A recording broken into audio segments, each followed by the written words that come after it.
বগুড়াতে শুরু হয়ে গেছে 7 দিন ব্যাপী বৃক্ষ মেলা। বৃক্ষ মেলা থেকে মাত্র 300 টাকায় কি কি গাছ কিনলাম সেটাই থাকছে আজকের ভিডিও। বৃক্ষ মেলা শুরু হয়েছে 21 তারিখ থেকে আর এটা চলবে 27 তারিখ পর্যন্ত।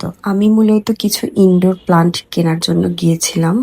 যতই ভাবি আর গাছ কিনবো না, কিন্তু বৃক্ষ মেলায় গেলে না কি যেন হয়, তখন না কিনে আর আসতে পারি না। তো এবারও নিজেকে অনেক বুঝিয়ে নিয়ে যাওয়ার পরেও আমি 3টা গাছ কিনে নিয়ে এসেছি।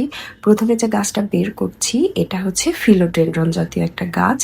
এই গাছটা খুব ভালো একটা ইনডোর প্লান্ট। এটার দাম নিয়েছে মাত্র 50 টাকা। তারপরে নিয়েছি একটা মনস্টেরা।